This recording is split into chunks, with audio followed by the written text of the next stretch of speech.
Iran is currently under severe economic and political pressures. Iran is also exposed to the negative consequences of the war of Ukraine and Russia due to its close political relations with Russians, due to the coincidence of this war with the JCPOA negotiations, the geopolitical location of Iran, and of course its influence of the market of oil and gas.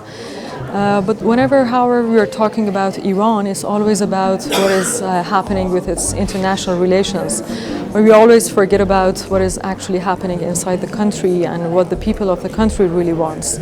I cannot hide the fact that the economy in the country has already been collapsed.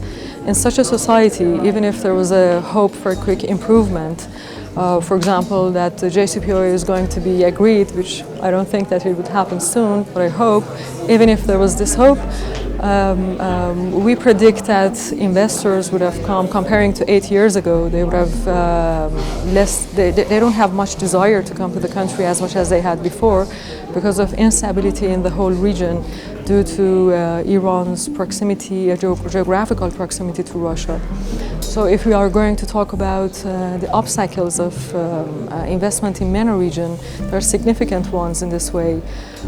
One of the most important is a lack of proper knowledge from these countries. A notable number of them, including Iran, in order to maintain their international prestige and position, they don't always necessarily announce correct statistics and figures.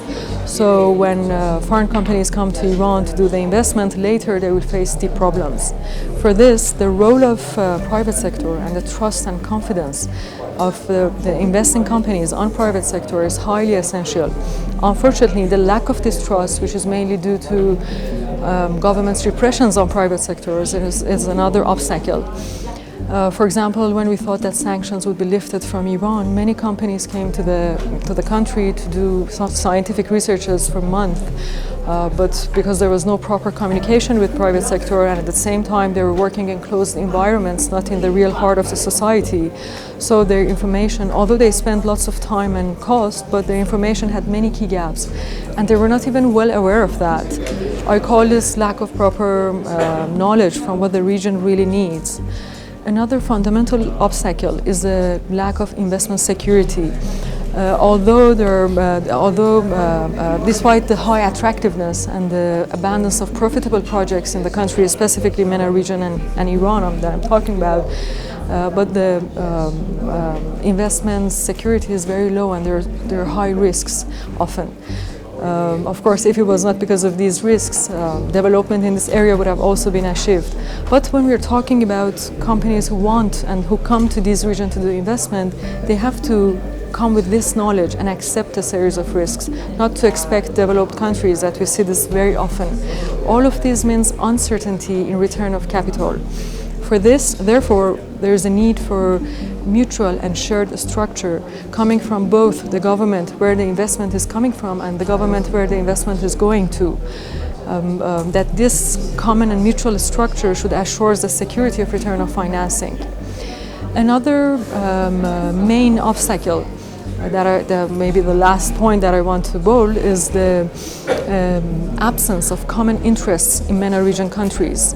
It is obvious that countries in MENA region, they don't have any common interests. They've never defined it. Countries like Iran, like Saudi Arabia, like Yemen, Bahrain, all the countries of North Africa, they've never defined common interests. And somehow, what as European Union has done, the lack of integrity, lack of defining and then commitment to such common interests is one of the main important reasons of lack of development and weaknesses. And the weakness of management of these countries causes West to interfere in their managements and influence them. It's obvious that the instability is one of the main reasons of instability is West's unwillingness to maintain a stability. If it was not, whereas if managements of these countries were showing merit and starting to manage with passion, compassion, and strength, definitely with political knowledge and of course with the vision of unification, no one had the courage to interfere in their managements and to prevent development in this region. As we can see that United Arab Emirates is a prime example. In such a situation, governments, instead of being busy with internal conflicts, they would have established laws with correct structure for foreign investment that will basically provide the possibility of attracting foreign investment and then subsequently the possibility of bringing security for this investment, especially in infrastructure and in construction industry.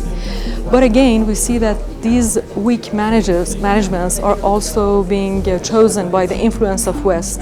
So as long as it's like this, it's like we are inside a negative loop, and as long as it's not solved, it doesn't matter how much time we spend from our companies or how much we get excited by investing countable projects by EU in MENA, but we have not brought essential mechanism for it.